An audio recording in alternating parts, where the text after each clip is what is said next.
Alrighty then. Time to get started, so let's pray. Lord, we're thankful again for all that you've done for us. We're thankful especially this time of the year when we remember your birth and what you've done for us. Pray tonight, Lord, as we enter into your word, that you'll anoint the word as it goes out, anoint my lips to say those things that you'd have me to say, and anoint our hearts to receive. And we thank you in Jesus' name. Amen. All right, so we're going to continue tonight the book of Judges, and in chapter 3, now remember last week, chapter 3, the first 6 verses we covered, as it was an overview of what had been already in context. So if I had been assigning verses, this would be the first verse of the 3rd chapter right here. So that's why we kind of overrun. So we're going to start Judges chapter 3, beginning at verse 7. So the children of Israel did evil in the sight of the Lord. They forgot the Lord their God and served the Baals and Asherahs. Therefore, the anger of the Lord was hot against Israel, and he sold them into the hand of Cushan Rishathaim, king of Mesopotamia. And the children of Israel served Cushan Rishathaim 8 years. When the children of Israel cried out to the Lord raised up a deliverer for the children of Israel, who delivered them. Othniel, the son of Kenaz, Caleb's younger brother. The Spirit of the Lord came upon him, and he judged Israel. He went out to war, and the Lord delivered Cushan Rishathaim, king of Mesopotamia, into his hand, and his hand prevailed over Cushan Rishathaim, so the land had rest for 40 years. Then Othniel, the son of Kenaz, died. All right, so this is the first judge of Israel. So as soon as Joshua had died and Judah had led the campaign to take the land of Israel, but they stopped, if you'll remember. Instead of continuing to conquer the land, they stopped. They became complacent, and it wasn't long before they began intermarrying, and then before long they were worshiping the idols of the inhabitants of Canaan. And this made God a little angry, and so he decided to deliver Israel into the hand of this Cushan Rishathaim. He was a king of Mesopotamia. Now,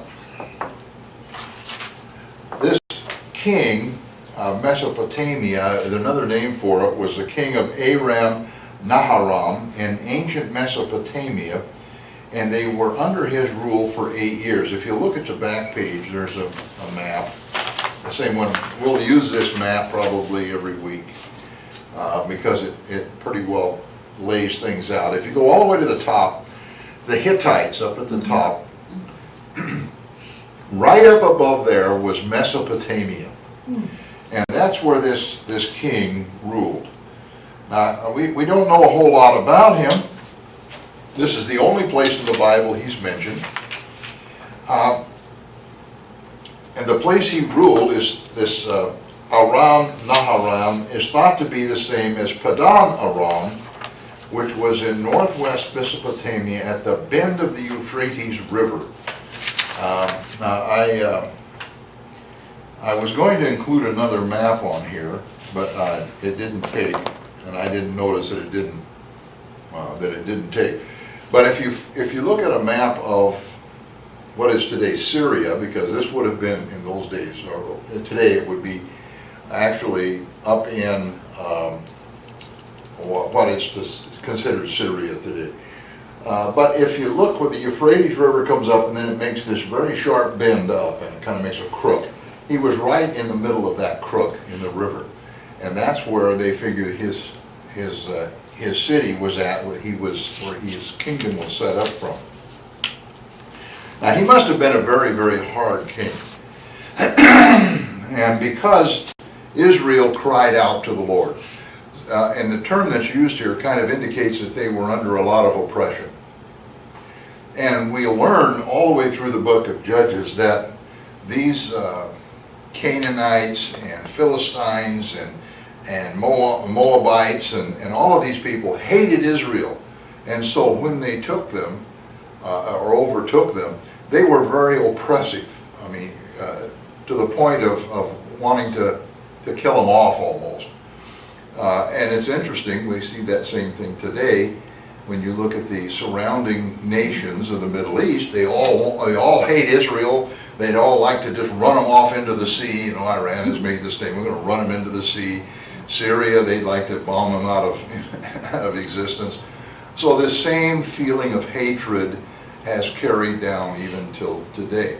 The Palestinians, which make up, are made up for a large part of a lot of these countries that were, or kingdoms that we see here in the book of Judges, are also hateful. Even though, and to me it's very interesting, of all the countries in the Middle East, nobody accepts the Palestinians. Nobody will find work for them. Nobody will let them in their countries except Israel. And Israel they hate. So it's interesting. You know, I don't get it, but anyway. Whereabouts are they from? Palestinians? Yeah. They're all of these. That's what I'm saying. The Palestinians make up, or made up of a lot of these same descendants from Hittites and you know, all of them, all the way down. Okay, so here's what happened. This Cushan Rishathaim was so cruel and oppressive that Israel began to cry out. They turned back to the Lord. And so the Lord sent them the first judge, and that was Othniel. And he was the son of Kenetz, who was a brother of Caleb. So this is the same Othniel, if you remember, was it 2 weeks ago, that volunteered to capture the city of Debar. Remember? He went into Caleb, and Caleb said, anybody who conquers that city can have my daughter as his wife. And so he stood up and said, I'll do it. And he went off, conquered the city. And so Caleb's daughter became his wife. So that meant that Othniel was the nephew and son-in-law of Caleb. Now today we'd look down on that, you know, that would, but in those days that was just very common. So that's who this guy was. So when we look at Othniel, we see something here right off the bat, that he was a brave young man. He was willing to do what evidently nobody else wanted to do. He took the undertaking. He says, I'll go take that city. And if you'll remember Caleb, when he came into the promised land, in 440, he came back, told to Moses, he says, when we go into promised land, I want that land right over there. I want that mountain, give me that mountain, and that's mine. And Moses said, sure. And so that's why Caleb could say, who wants to take that city for me? Because it was that surrounding area. It was in Caleb's inheritance.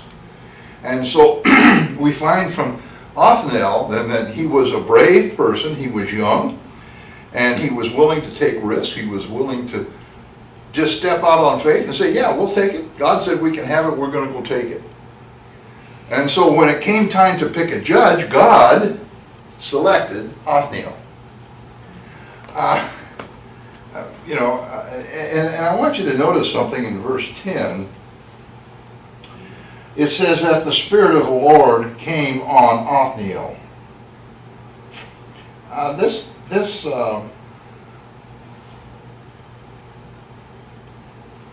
The ability to be a judge was not based on his ability just in being a mighty man, and being a soldier, in being a righteous man. It came because of the Spirit of the Lord. Now, we have a lot of people today, and I run into them quite a bit, who want to be religious leaders. They want to be pastors. They want to be, so they go to Bible school and then they get their degree. Maybe they'll get a PhD, in theology.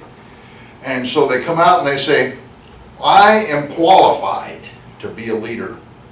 I am qualified to be a pastor, or I am qualified to be a theologian, or whatever it is, because I have this education. Well, that isn't what qualifies you. What qualifies you is when the Spirit of God selects you, and the Spirit of God rests on you. I don't care how smart you are. I don't care what kind of oratorial, anyway, skills that you have. I don't care how fine you can speak. Isn't worth anything if you don't have the Spirit of God first. It's interesting here, is it said that the Spirit of the Lord came upon him and he judged.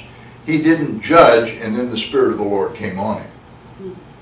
The Spirit of the Lord came on him first and then he judged. So he was selected by God for this duty, and as judge, and we'll find out later a little more detail of what these judges did when we get to Deborah next week, or the next class. We find out that she was sitting under a tree judging Israel before she ever went to battle. So while the judges all had some kind of a military conquest and they led armies, they were primarily judges, and that meant they sat out and judged all of what Israel was doing. When you think about me, I think the best way to think about the judges is to think about Elisha. Now, Elisha was a prophet, but Elisha and Elijah and these prophets filled the position of a judge of Israel. Even though they weren't called that, they were a judge of Israel. And what we found in those prophets is that when the prophet came to town, everybody kind of ducked for cover, because the prophet was coming to town usually because there was something wrong. And he would come to town and he would judge what was going on. You remember David, when David was with Bathsheba and had sinned, it was the prophet Nathan that walked into him and said, "You're the man." That was their job. That was the prophet. That was the judge.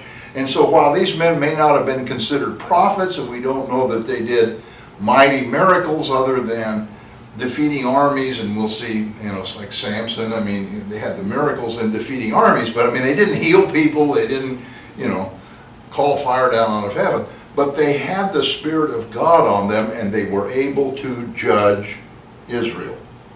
And people would bring their disputes to the judge, and the judge would make a decision. Or the judge may go somewhere under the Spirit of God and leadership and say, we have a problem. We're going to deal with this problem. Usually it had to do with idol worship. So these judges, that's what they did. They cleaned up the idol worship. They took care of the problems and drove inhabitants out of the land. So here was Othniel. The Spirit of the Lord come on him. Now it's interesting also, he had two sons, Hathath and Meanothal. He was from the tribe of Judah, and he lived in Deber, which he conquered, and he was buried in Hebron. That's an interesting place to be buried in Hebron, and we'll look at that in just a minute here. All right, so the Spirit of the Lord came on him, he began to judge, and then it says first he judged. He was a judge, he was judging, and then he went out to war. So here was this Cushan Rashathaim with his armies, and it says that Othniel went out to war with him. Now, it's highly unlikely that he went all the way up to Mesopotamia to take this king on. So probably the king had brought his armies down, as he did every year, at about harvest time, to collect the tribute, you know, and bring havoc on Israel. And so, while it doesn't say, and we don't have any record of it, my assumption here is that when the armies of this Mesopotamian king came south, that there was Othniel, and he raised up an army, and they went out to battle, and he defeated this king. And he drove them back up into Mesopotamia, and he prevailed over this king. Now what that means is he set everybody free. So Israel was no longer bound to this king. And for 40 years, the land was at peace. As long as Othniel lived, he judged Israel, and evidently Israel obeyed his judgments because he had the Spirit of the Lord on him. So as long as he lived, Israel was at peace, and this was some 40 years before he died. Okay. After 40 years, he died. And the day that he died, he was buried in Hebron. Do they Now, get paid? Do what's the that? judges, do they get paid? I'm sorry? The judges during those times, do they get paid? Paid? Yeah. We don't really have a record of how they were That's paid. 40 years judging. You know, no, he is a problem. No, yeah, they were paid, but it wasn't. I don't think they had like a paycheck system like we have. Generally, they would be paid probably like the prophets were. People would bring them gifts. People would pay them, you know. So somebody would bring in and say, hey, here's 3 crews of oil, or here's a bunch of flour, and you know, I mean, that's the way that they were paid. And of course, remember that Othniel had his own land. I mean, he took the city.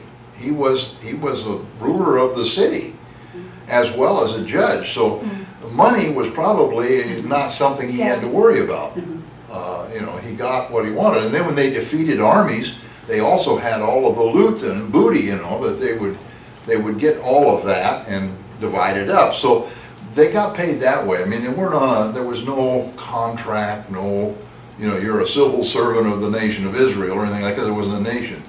So that was just kind of how it worked. And I have never looked into that. There may also be fees that were paid for judgments. You know, if you had a dispute, you came and each party paid so much for the ruler. I don't know. That's something I guess I need to do some research into that one. That's one I haven't got to yet. Maybe if I go back to Israel, I'll sit down with that and talk about those things. All right. Now, he was buried in Hebron. Now, there is in Hebron, and Hebron is a mountainous area, and there are several towns in there, but there is outside of one of these towns, there is a location where there are some ancient tombs. Now we know that in Hebron that there is a series of tombs, and that's called the Cave of the Patriarchs. Cave of the Patriarchs. You'll remember when Abraham was passing through, that Sarah died. She was 127 years old when she died. And so Abraham went to the people that lived there and requested to buy land to bury Sarah. They wanted to give him land. He says no. And a man came up and said, he found a cave he wanted. He said, I want that for a tomb. I'll buy it. And the man said, I'll give it to you. Abraham said no. The reason he said no is because if he didn't pay for it, it wouldn't be his forever. Once he paid for it, it was his forever. I mean, it became part of the inheritance that was passed down. And so he bought the tomb, and Sarah was buried there. Later, Abraham was buried there. Also, Isaac, Rebekah, and Jacob were all buried in Hebron, in the Cave of the Patriarchs. And if you remember Joseph, when Jacob died, Joseph had Jacob, or Israel, embalmed in Egypt so that he could be carried home and buried with his ancestors in this cave. That cave is in Hebron. Okay. There is also there the cave of Othniel. And they think they're sure that's who it was, from inscriptions and whatever. So this was a place where the heroes of the nation of Israel, the patriarchs, people like Othniel, this is where they were buried. And it's interesting, there is a tomb in one of the towns there, you know, and it's like the ones we saw with the walls, and people go there and pray, you know. Probably not the right place, because the tombs were outside. Yeah. But this is, and it's now, by the way, in the downtown area of a modern city. You show pictures, there are buses driving by, but here is this tomb. It's a cave, and they've kept it pretty good. Israel has purchased that area, and, you know, and it's opened up once a year or twice a year, and you can actually go into the cave. And a lot of the, you know, like at the Wailing Wall, here are these Jewish, Orthodox Jews, you know, with their black hats, and they're in there doing the same prayer they do at the wall. And there's a video, you can actually watch this video, and they walk down through here, and there's these guys all praying and stuff. So It's pretty who's in interesting. there? What's that? So who's in there? The Cave of the Park Patriarchs is what I'm talking okay, about. okay. Oh, but it's just interesting that this Wow. was a place where that is, as well as the cave of Othniel. All right, so that was the first judge, Othniel. Judges chapter 3, verses 12 to 30, and now we come into an very interesting judge. And the children of Israel again, Othniel has died now, and the children of Israel again did evil in the sight of the Lord. So the Lord strengthened Eglon, king of Moab, against Israel, because they had done evil in the sight of the Lord. Then he gathered to himself the people of Ammon and Amalek, went and defeated Israel, and took possession of the city of palms. So the children of Israel served Eglon, king of Moab, 18 years. But when the children of Israel cried out to the Lord raised up a deliverer for them, Ehud, the son of Gera, the Benjamite, a left-handed man. By him the children of Israel sent tribute to Eglon, king of Moab. Now Ehud made himself a dagger. It was double-edged and a cubit in length. That's about 16 to 18 inches. And fastened it under his clothes on his right thigh. So he brought the tribute to Eglon, king of Moab. Now Eglon was a very fat man. And when he had finished presenting the tribute, he sent away the people who had carried the tribute. But he himself turned back from the stone images that were at Gilgal, and said, I have a secret message for you, O king. He said, keep silence. And all who attended him went from him. So Ehud came to him, that's to the king.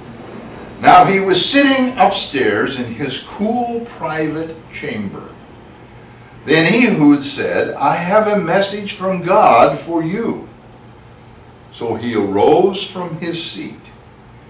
Then Ehud reached with his left hand, took the dagger from his right thigh, and thrust it into his belly.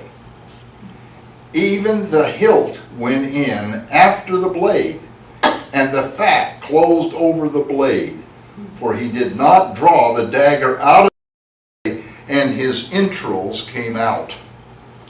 Then Ehud went out through the porch, shut the doors of the upper room behind him, and locked them. When he had gone out, Eglon's servants came to look, and to their surprise, the doors of the upper room were locked.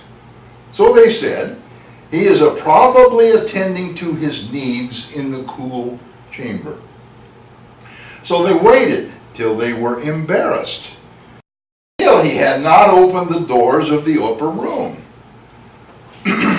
Therefore they took the key and opened them, and there was their master, fallen dead on the floor.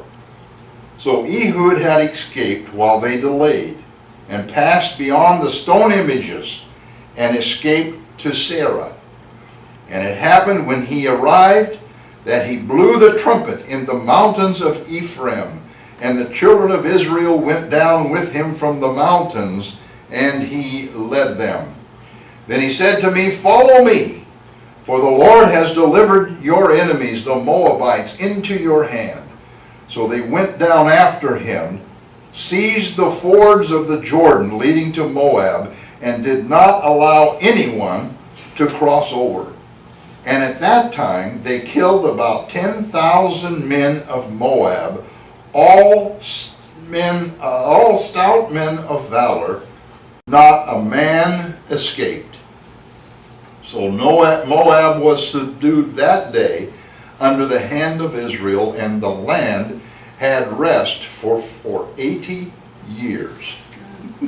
Wow. So, how's that for a story, huh? So not long after the death of Othniel, Israel again turned to the idol worship, and as they had been doing, intermarrying with the inhabitants of the land. So God strengthened Eglon, the king of the Moab, to overtake them. I want to read this. I have a kind of a lengthy reading, but let me read this to you. In the Hebrew Bible, the relationship between Israel and Moab is an enigma. On one hand, Moab is the enemy. Moabite history begins with an ethnic joke that goes back to Lot's incestuous relations with his daughters, implying that the similarity in Hebrew between Moabi, which is Moabite, and Meabi, from my father, was no coincidence. In Genesis 19:37. Moabite women led the men of Israel into sin during the Exodus in Numbers 25, 1-2, and Solomon into his sin as king in 1 Kings 11:1, 1 Kings 11:7.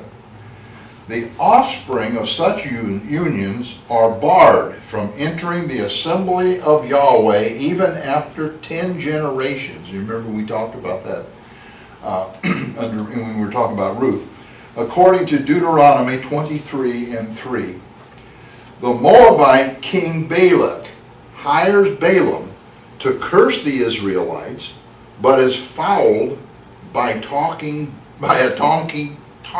donkey, if you remember the story, in Numbers 22-24. And a later Moabite monarch, Eglon, oppresses Israel until he is assassinated by the clever Ehud from the tribe of Benjamin. The victorious King David is said to have systematically executed 2 out of every 3 Moabite captives. And that was in 2 Samuel 8:2. Elisha prophesies water in the desert and victory over Moab. But when the king of Moab sacrifices his firstborn son, a great wrath is unleashed against the armies of Israel and Judah in 2 Kings 3:27. The prophets Amos, in Amos 2:1-2, and Isaiah in chapters 15 and 16, Isaiah 25:10-12, Jeremiah in chapter 48, and Ezekiel chapter 25, 8-11, all prophesy the destruction of Moab. Other traditions present a more favorable view of Moabite-Israelite relations. The genealogy of David is traced to Ruth, the most worthy of Moabites. Prior to murdering Moabite captives, David sent his father and mother to take refuge with the king of Moab while on the run from Saul in 1 Samuel 22, 3 to 4. Israel and Moab share a great-grandfather in Terah, who was the father of Abraham.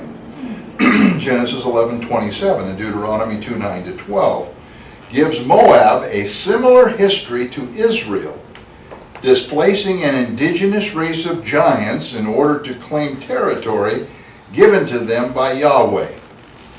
So what we see here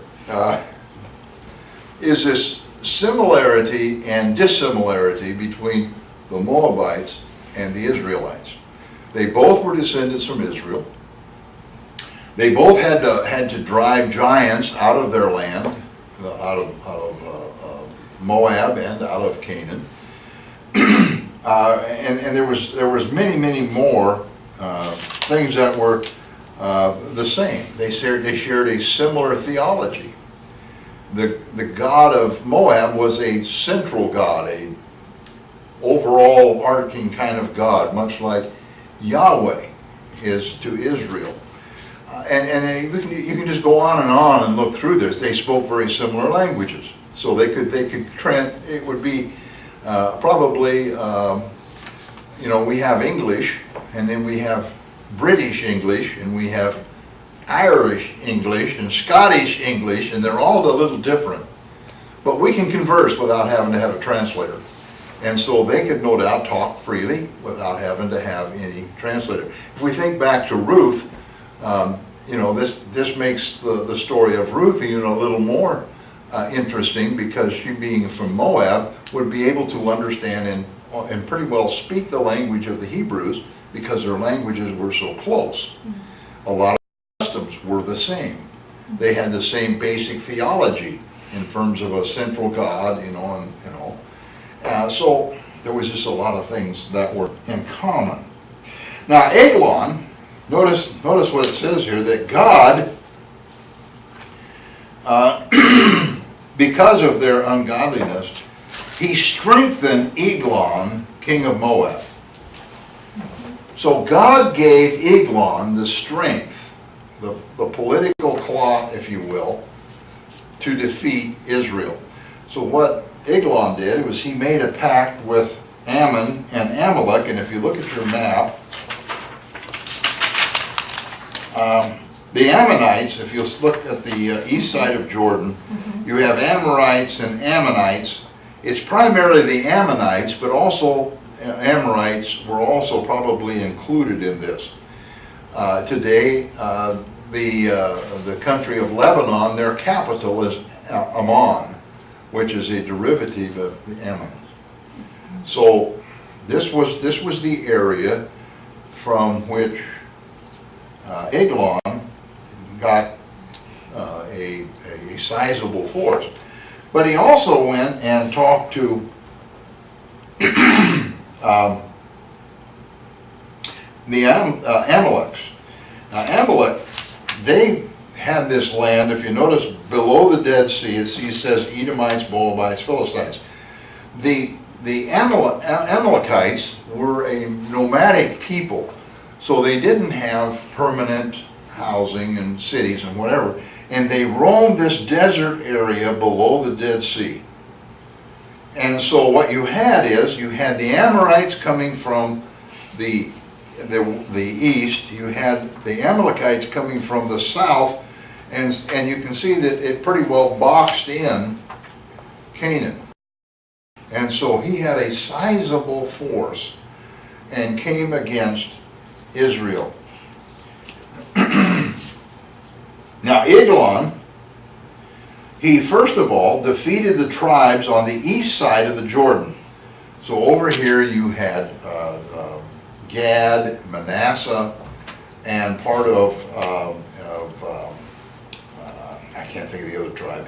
We're on this east side. So the first thing he did is he stayed on the east side of the Jordan River, and he captured or defeated those tribes that were on the east side of the Jordan River. From there, he went down to the same place that Israel had crossed the Jordan River by Jericho, and he took the fords of Jericho there, outside of Jericho, and defeated the city of palms. Now the city of palms was Jericho.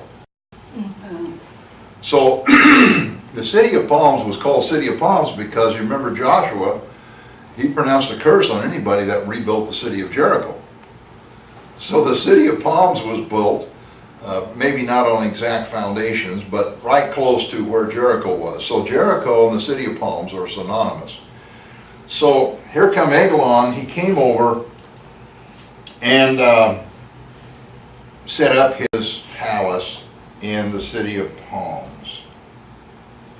Now Eglon, king of the Moabites, did so greatly despise Israel on account of the disorders of their political government, that he made war upon them, overcame them in several battles, and made it the most courageous, and made even the most courageous to submit, and entirely subjected their army, and ordered them to pay him tribute.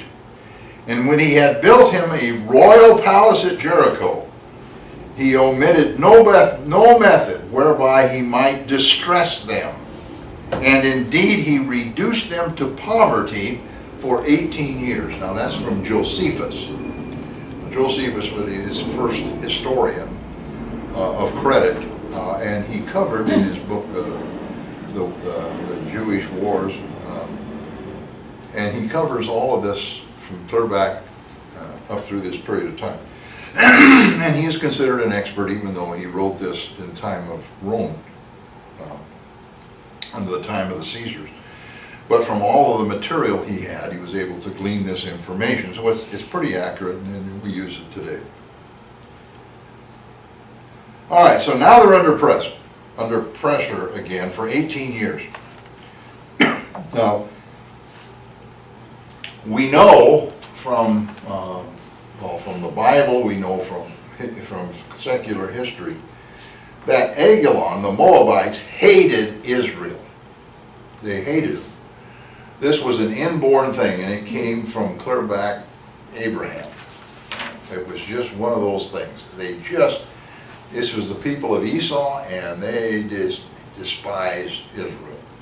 And so when this king had the opportunity, he overly oppressed Israel.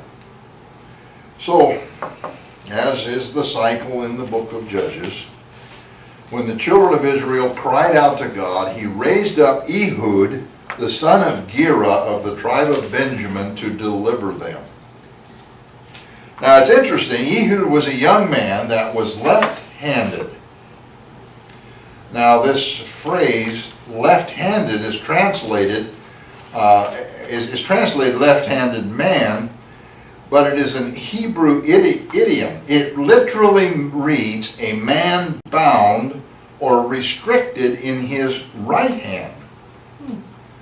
The same phrase is used in Judges 20 and 16 to describe 700 slingers. These would be slingshot slingers. Also of the tribe of Benjamin.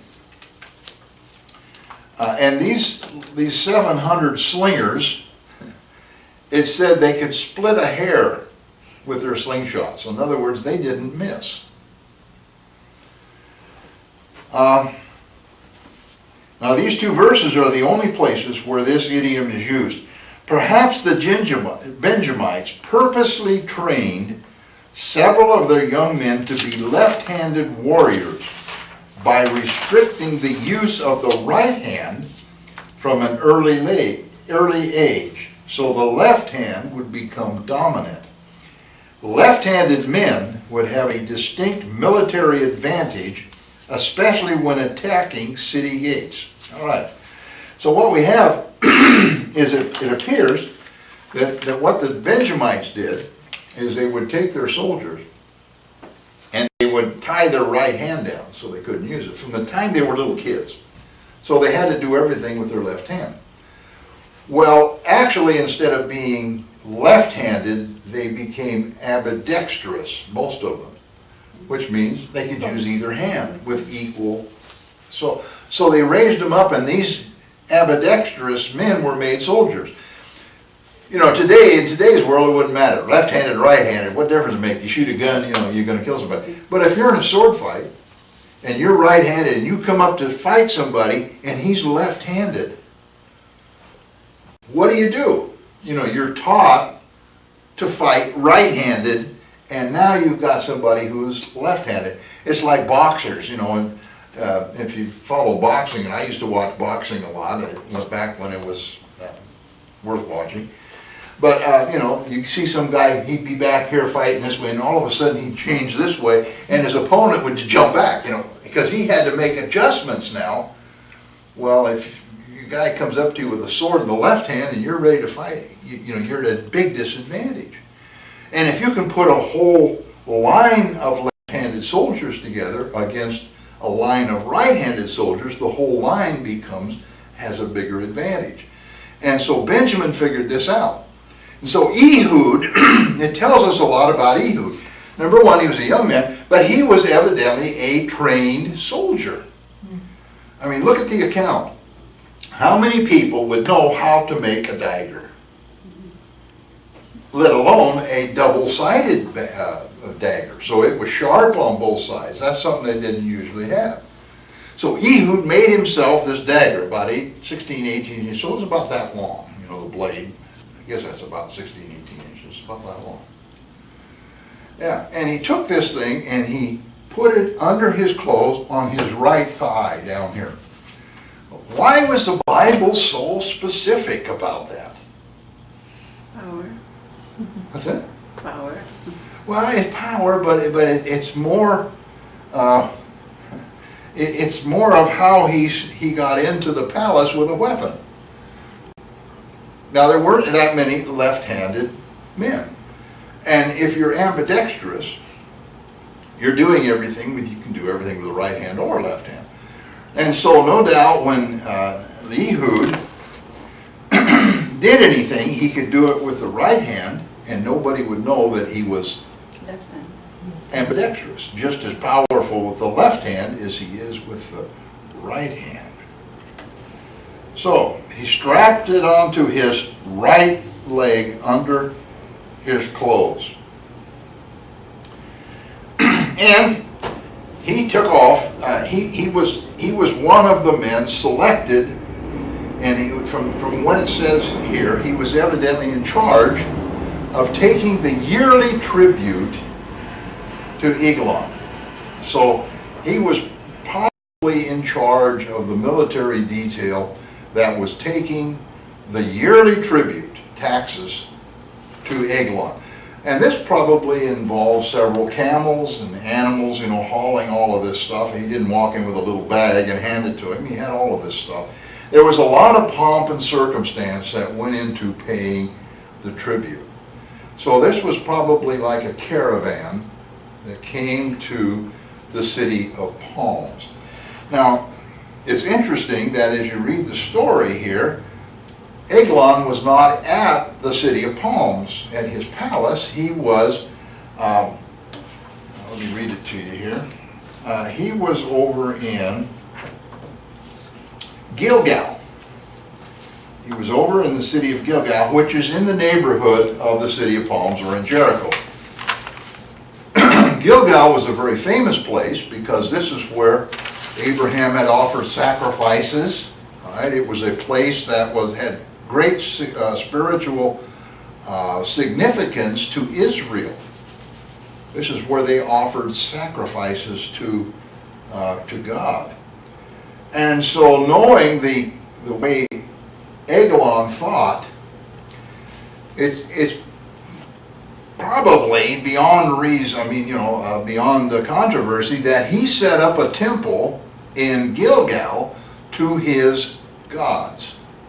Because not only, because he also shared, you know, being a Moabite, he also shared the story of Abraham and Abraham's offerings. But also, if he took that place and put his idols there and worshiped there, hey, I'm just putting another, you know, on Israel. This is the place you think is so sacred. Look, I've got my idols here, and I'm going to worship here. And it was probably to this place that he wanted the tribute brought. So he could make this big public thing. Look, here are my idols, and you're bringing me your tribute. Who has the greater God? And so, and again, we have to read between the lines because there is no recorded incident or detail on this. But notice in here at verse 18. Verse 18 says, and when he, that's Ehud, when Ehud had finished presenting the tribute, he sent away the people who had carried the tribute. This would be, all of his servants or other soldiers, whoever. And then notice what he did. But he himself turned back from the stone images that were at Gilgal. So what I can ascertain here, and again, I'm going to read between the lines, and this is my opinion. I didn't read this anyplace because it's not covered as far as I can tell. But evidently, when they brought the tribute to Eglon, they were also forced to face these images and perhaps bow before these images as they brought the tribute. In other words, we are at your, you are our master, Eglon and his images. So when he brought the tribute, Ehud sent away the people with him, and he turned his back on the images, which he had to have been facing them, right? And came back. Now whether Eglon was there physically or it was just his servants or his messengers, we're not sure. But he turned around anyway, and probably Eglon was there. This was a yearly big deal, so he would have been there. And he turned around and he said, I have a secret message for you. And so the king immediately told him, don't say anything. In other words, wait till we're alone. And he sent away all the people that were around him. Now evidently at this point he went up into his summer room in what is called his cooling chamber, is what they call these. It was an area that was usually elevated, and it would catch the breeze of the wind. And this was a private place, so he could go in there, he could sit down, he could take off his robes, he could lay there and cool down as the breeze would blow through. So if I kind of set you up, there was doors, and he would go into his private chamber. He could open the doors out to his porch, which had probably stairs down to a garden area, and he would catch the breezes and he could sit there and cool down. That's why it was called a cooling room. Most of the palaces had some kind of an area where the king could go to. This was probably also an area where there was perhaps another small room or an area set aside for a restroom. So when the king, he was human, he had to do things, and this would be where he could go. So it was while he was here, and he went to this cooling room and was probably cooling down, because it says he was a very fat man. And he had to have been extremely big, extremely fat. And so his servant showed Ehud on the way up. Now this is where the dagger on the right hip or right thigh comes in, because he was no doubt checked for weapons. I mean, this guy's going to be alone with the king. They're going to check to make sure he doesn't have a sword or anything that he could harm the king with. Where would they check? Well, if you're right-handed, where is your sword going to be? It's going to be on this side. So they no doubt checked his right leg, didn't find anything, and let him in. I mean, who would ever put a sword on the left side? Try to pull a sword out with the left hand, I have to do an exercise of physical therapy, drawing a sword thing with one of these stretchy band things, And it's hard, even with the right hand. I don't know if I could do it with the left hand. So they didn't bother to check the right side. So when Ehud came in to the king, he had his knife, his dagger, over here. So he came in and the king is sitting in his cooling chair, cooling down. He's probably, he's fat, and he's had all of his robes on during this presentation of the tribute and all of this, and all those heavy robes. He had to have been cooking, so he's taking them off, he's relaxing. And Ehud walks in and said, "King, I have a message from God." Now, what would you say if somebody walked in and said, "I have a message from God"? You're going to say, "Ooh, hello, ooh," But the word that he used for God is interesting. He used the word Elohim. He did not use the word Yahweh. Elohim merely means not a divinity. It doesn't even mean divinity, really. It means a spiritual being or spiritual leader. Elohim we use also synonymously with Jehovah in the Hebrew text. However, is not limited to Jehovah, because if you'll remember when at the beginning of the story of Job, it says that God met with all of these beings, spiritual beings. It says, and the Elohim, which would be the central Elohim, met with the other Elohims. Same word is used, Elohim. So these leaders of the spiritual world carry the term Elohim. It is not just limited to Jehovah. Well, the Moabites used the same term to describe their gods. So when Ehud came in, he said, "King, I have a message from Elohim." The king assumed he meant one of the Moabite gods. So as was the tradition, he immediately got out of his chair. Well, at his size, probably I wouldn't say immediately, but it took a while. But he stood up because that was a sign of reverence to their gods.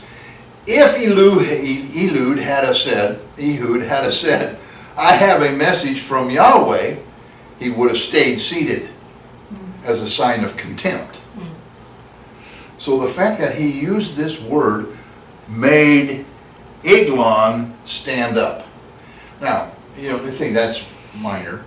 Well, not really, because Ehud had a single purpose. He was going to kill this king. And in order to do it, the king had to be standing. So you see how crafty Ehud was. He was no dummy. He had this all planned out, exactly what he was going to do. And as soon as the king stood up, he reached down and pulled out his dagger and stuck him in the stomach. Now, we get the thing that he stuck it in the stomach. Well, if his entrails all came out, he did more than stick him in the stomach. And he had a double sharp blade on both sides. He probably stuck that thing in and went up and down a couple of times, or crossways a couple of times. Stuck it in, and it went in so far, it went past the blade, past the hilt, and into the handle, and the fat closed over the knife, and Ehud couldn't get it out. He just left it. As the entrails of the king came out, he was killed almost immediately.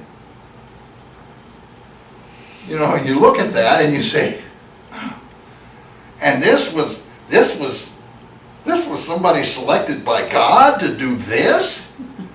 We immediately have this revulsive reaction to what Ehud did.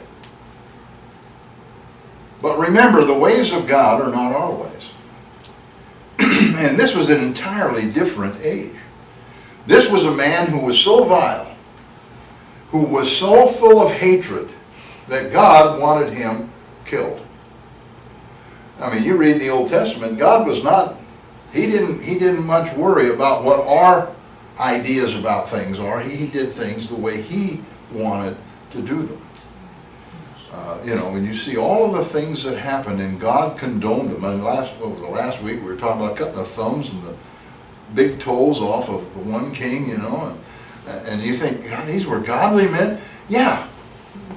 See, God doesn't always do things perfectly the way we judge perfection. And he doesn't always look at what people do. He's more interested in where their heart is. This man had to die. Now, how he died is immaterial.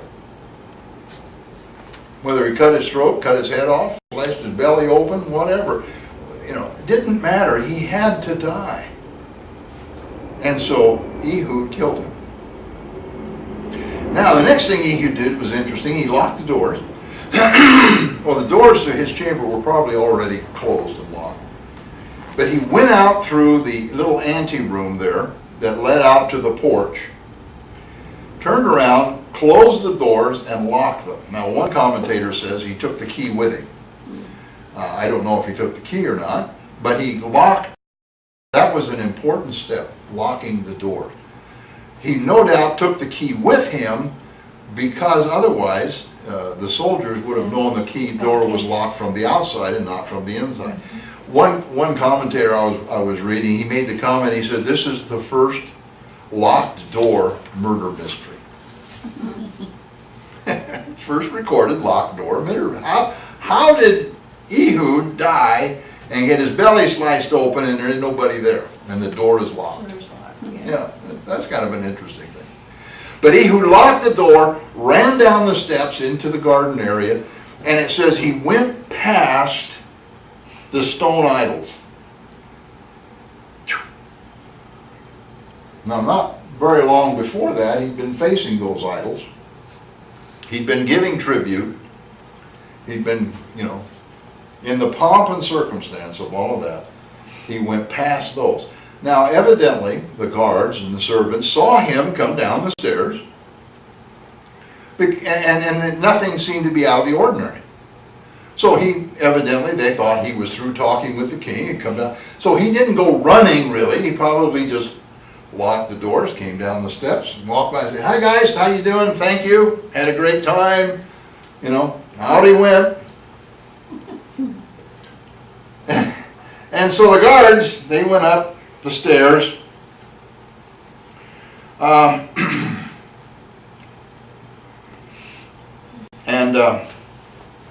When they got up there,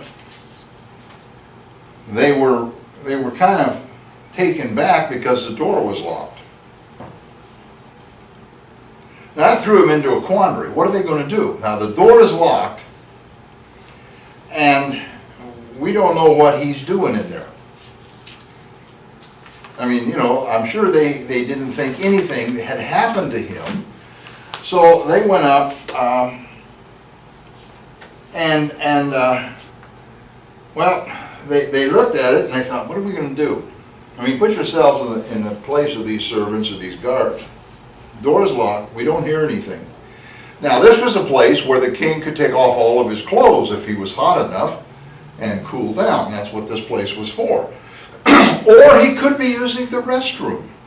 Or he could be taking a nap. Do you bother the king? Are you going to open the door and walk in on the king if he's, you know, sitting there in his chair with nothing on? Or if he's using the facilities, are you going to go in there? So they decided to wait. And I like the way the Bible puts this. It's kind of interesting. It says in verse 24, when he had gone out, Eglon's servants came to look, and to their surprise, the doors of the upper room were locked. So they said he is probably attending to his needs in the cool chamber. So they waited till they were embarrassed, and still he had not opened the door. You know how it is when somebody calls on the phone, and you know they want somebody and they're in the restroom? Well, it'll be just a moment. Well, I'll just wait. And you know, the time goes on, they don't come out of the restroom. And what happens after a while, you're getting ready, you know, you sure you don't want to hang up? You know, it's embarrassing.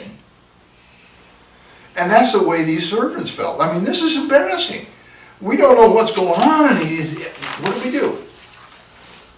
And they finally decided, well, we better unlock the door and go see, you know, and somebody, and I, you know, again, my imagination, I can see one of the servants unlocking the door and pulling the door open just a crack, just to see, you know, what's going on. And I don't see him, and they open up the door and he's laying dead on the floor. Now, the length of time it took for these servants to open that door, because it had been locked and they had no idea what was going on, Ehud knew they were not going to just run up, unlock the door, and walk in. Because he knew the customs of that day. By the time they opened the door, he had already gone. And so what he did is he went to this place called Serah. Now, Serah probably was not a town or a city as much as it was a forested area of Ephraim, in the mountainous area of Ephraim. There is a line of forest that goes from Gilgal, actually, to these mountains of Ephraim.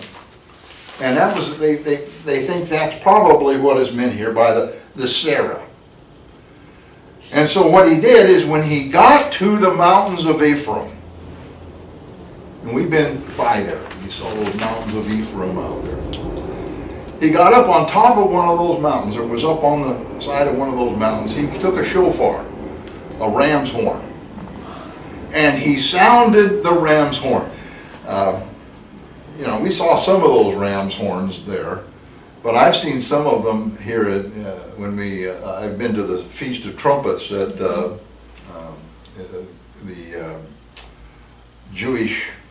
Christian Jewish church over here on 112th. They invited me one year to go to their Feast of Pentecost, the Feast of Blowing of Trumpets. And they had some of those ram's horns. I mean, they were like this. They were huge, and they're all beautifully stained and, you know, colored. But they let loose with one of those things, and it rattles the doors. I mean, it is loud. And I can see Ehud up on the mountain with his ram's horn as he blows the trumpet. And it echoes down through the hills of Ephraim. When the and there was a specific trumpet call that they used. At the Feast of Tabernacle, or the Feast of Trumpets rather, they have a regular pattern, a regular song. It's not music up and down as much as it is the pattern, you know, that they would blow. He would blow that, and it was the call to battle. And from the hills of Ephraim came all of those men of war to Ehud. I mean, I can just picture Ehud up there. He blows that thing, and then he stands and watches, and all of a sudden the mountains start to look like they're moving as these men begin to run out and come to where he's at. He'd blow it again so they could find him. When he got them all there, he sets them all down, or he stands in front of all of them. And he says this, "Follow me." Does that sound familiar? Mm-hmm. Jesus, when he walked on the Sea of Galilee, or when he, not on the sea, by the Sea of Galilee, and he called his disciples, what did he say? Follow me. To them he said, I will make you fishers of men. To these soldiers he said, follow me, for the Lord has delivered your enemies, the Moabites, into your hand. And again, I want to emphasize, the Bible in the case of Ehud does not say anything about the Spirit of the Lord coming on him. But we know he must have had it because he stood up there and said, follow me, for God has delivered the enemy into your hands. And I can see him looking at him and said, you've got to be kidding me. For 18 years, this guy with his armies, and he has the ability to replenish and all of this, and we've got the Amalekites, and we've got the Amorites, and the Ammonites, and all these people, and they've been ruling us over 18 years, and you're telling me that you are going to lead us to battle, and we're going to be victorious. You can see them argue, they could have argued that point. But there was something about Ehud when he said, follow me. It wasn't a, would you follow me? would you please follow me? It was a command. Follow me. The same command Jesus used. Follow me. When the Spirit of the Lord, when they are, when they have been called to do something for God, they have authority that comes from God. He didn't have to come up and say, God has spoken to me in the trees, and we can win a victory if you all will agree to follow me. That's the way we approach things today. God wants to win the city of Tacoma, so if you'll all join in with us, we'll get the job done. What would God do if he was here? What would Jesus do if he was here and he wanted to take the city? Would he walk in and say, would you all follow me? No, he would walk in and say, follow me, we're going to do this. And then notice what he did.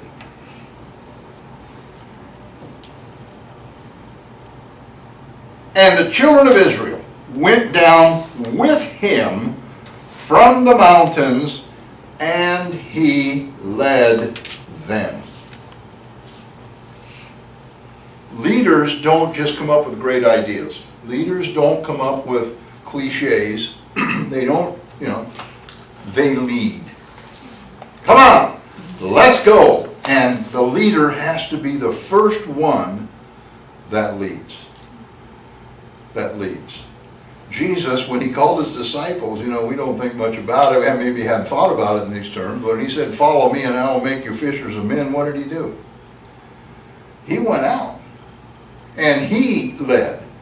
And he was the one who talked to people like Zacchaeus and Nicodemus, and he talked to the little Gentile woman with the issue of blood. He sought these people out and he said, go and sin no more.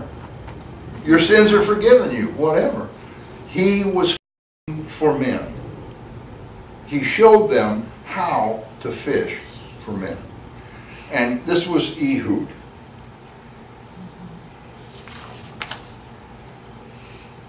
He said, then follow me, for the Lord has delivered into your enemies, the Moabites, into your hands. So he went down after him. That's after the forces. Seized the fords of Jordan, leading from Moab, and did not allow anyone to cross over. So he went to the same place the children of Israel had crossed the Jordan River. And what he did is he cut off the army of Eglon. So when the Moabites and the children of Ammon, the Amorites, went to go back over Jordan to go home, there was Ehud and the children of Israel, and they slew them, about 10,000. This did two things. None of the enemy could escape, and none of the enemy could come from the other way to reinforce. So he got them into this narrow place at the Jordan River and slew all of them. It says there wasn't one person left. One soldier. Killed them all. Now, I don't know what happened to the Amalekites down south, but I figure they got word, and that was the end of their problems. Because they weren't really that strong anyway, only when they were teamed up with these others. It says they killed every man, about 10,000, and they were all stout men of valor. Wow. That's pretty good. Killed them all. Now, Israel enjoyed about 80 years of peace. This was the longest period that Israel went without having an enemy overtake them during the time of the judges. And it was because of Ehud.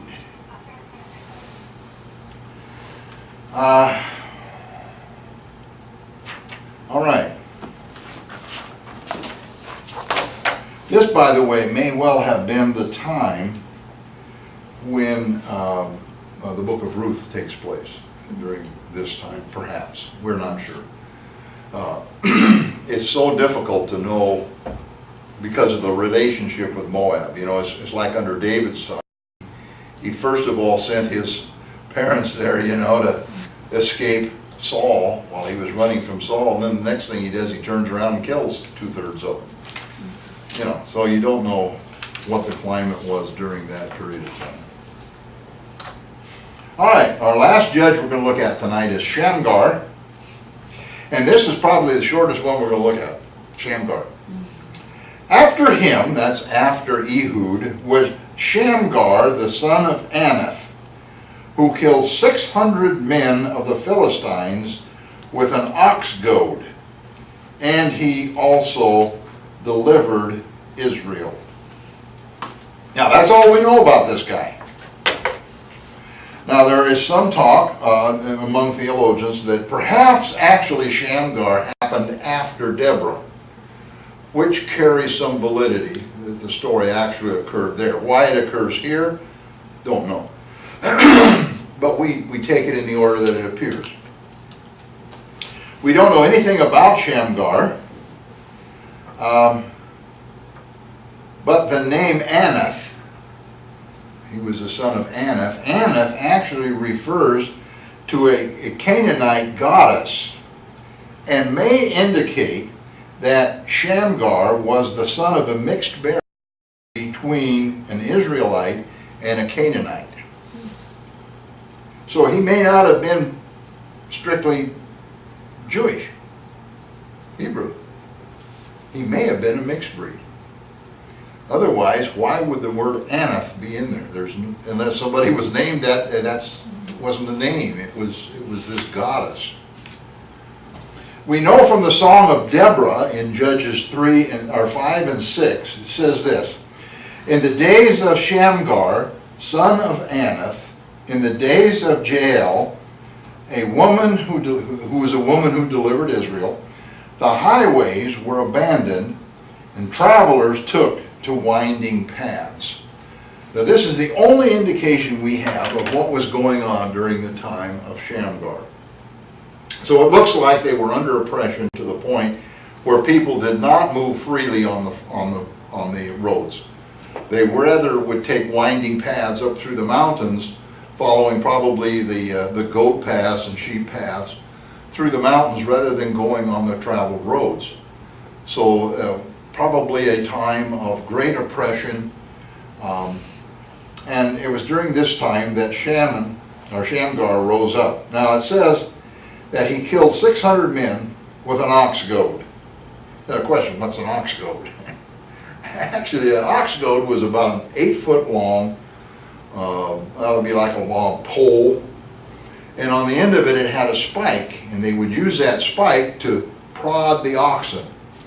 So while they were plowing the field, if the oxen didn't go the way you wanted to, you picked up this ox goad that you had with you, and you jabbed them with that spike to get them moving again.